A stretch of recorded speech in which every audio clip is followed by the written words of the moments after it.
Здраво, драги мои, ево ме и денес со лайв и предадам да ја однесам керка ми на спорт. Одлучив да издвојам 20 на минути за вас, 15-20 минутки, да поразговараме на една тема која мислам дека нема кој од нас не има допрено. Но исто така верувам дека оваа тема е еден недораснат страв или еден генетски страв.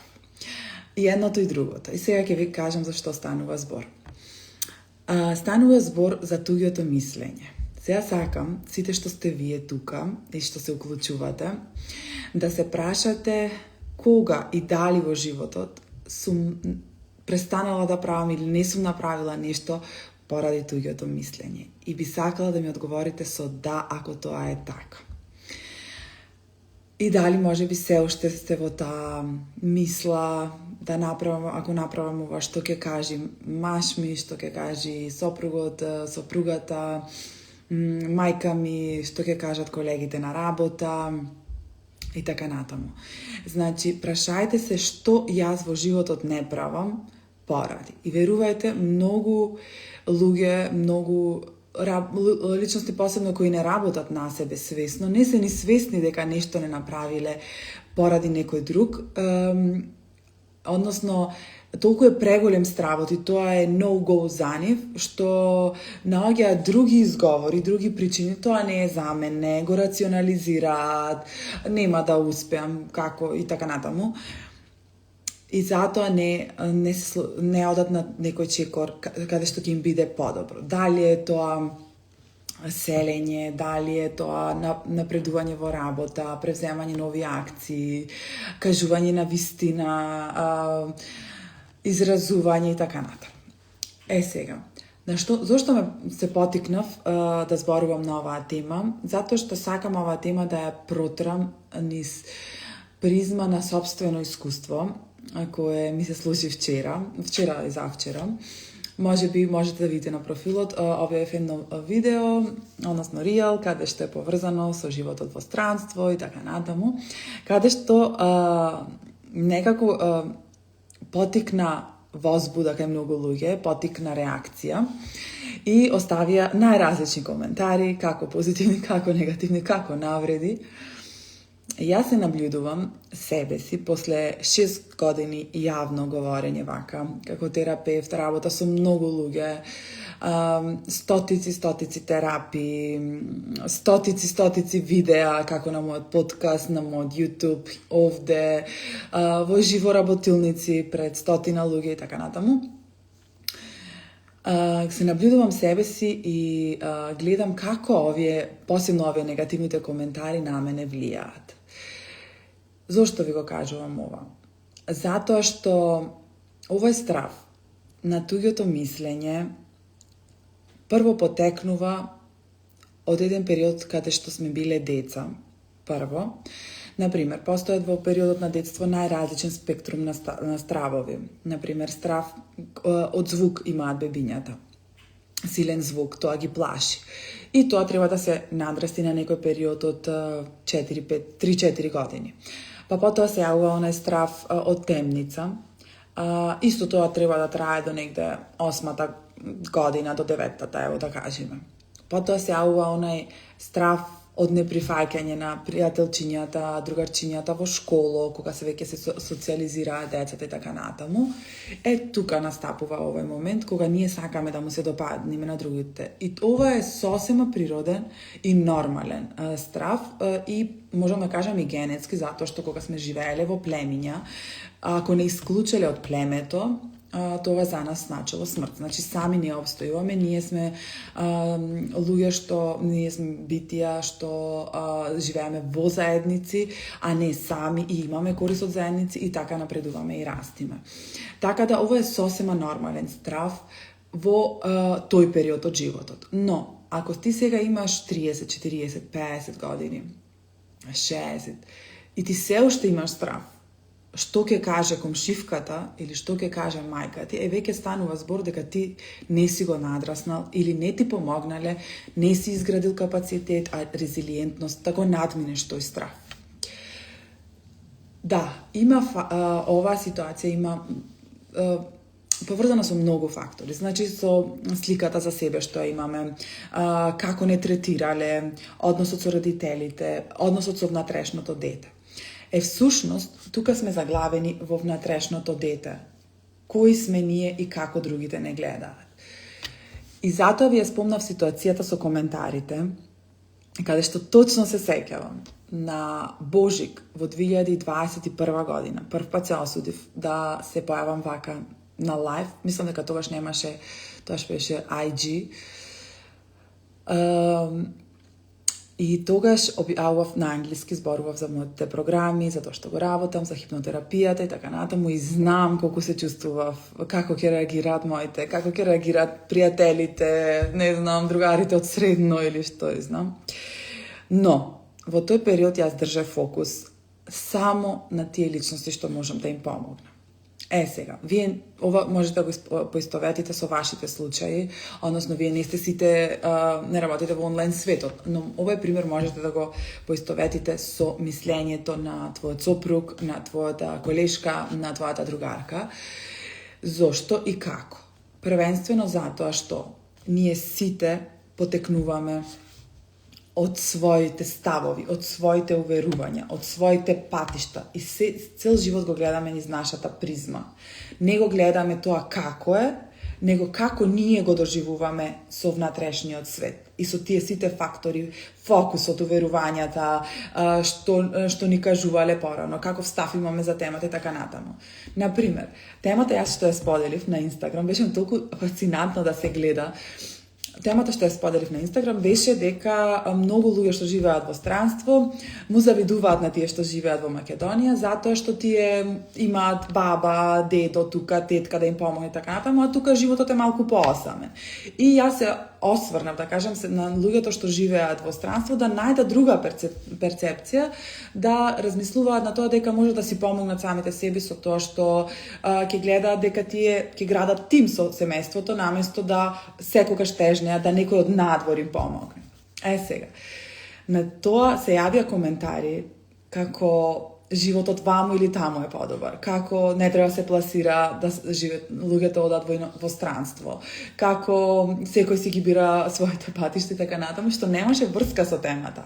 Ама, значи за секој коментар што го читав, на првиот одговорив, па тоа немав не сакав, затоа што знам дека нема да ме исчитаат така како што јас ќе му кажам, него како тие што сакаат.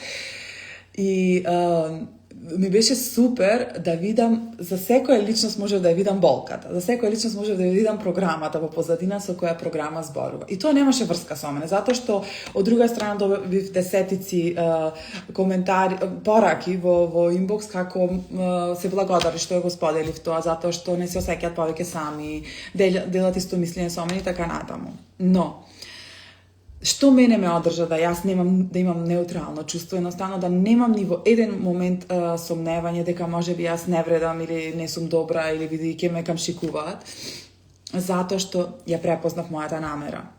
Која беше мојата намера? Да им дадам мир, да им дадам нова перспектива, тоа што го правам цело време на овие што живеат во странство. И тоа е нешто што можете да го позајмите од мене. Например, во ситуација, во ќе споделам ситуацијата со мојата клиентка, каде што веќе е пред развод и затоа дојде кај мене, каде што кажува дека во цел период додека бев со мојот сопруг, јас газев на јајца, односно се чував што ќе кажам, затоа што ќе бидам критикувана и така натаму. Не знаеки дека со тоа се покажува сама себе и му покажува на каков начин тој треба да ја третира. Но, таа го правила тоа од страв дека тој ќе реагира затоа што тоа била негова навика. Ќе изреагира бурно, ќе ја навреди и така натаму. Значи, доколку таа во тие моменти се држала до нејзината намера, зошто ги правила некои работи што ги правила, доколку се држала до намерата, ова ќе го кажам, затоа што намерата ми е да имаме подобар однос, да ме разбере и така натаму, и би останувала доследна на својата намера, тогаш и текако би ја видела другата страна. Значи, доколку ти си во склад со твојата намера и не е намерата да го повредиш и да го омаловажиш така натаму другиот, тогаш не треба да ти биде важно неговото однесување. Зошто?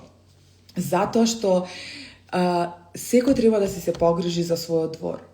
Ако твојата реченица го вознемирила твојот партнер, или твојата акција, например, дека сега ти имаш акција, намера дека сакаш еднаш месечно да излегуваш со другарки, и тоа го повредува твојот партнер. А твојата намера е да излегуваш еднаш месечно со другарки, за да ти се разбие главата, да се вратиш како подобра особа, да смениш мислење, да се социализираш и така натаму, што тоа ќе му служи и него, ама не. Тој не го сака тоа и не може, тоа не се негови вредности.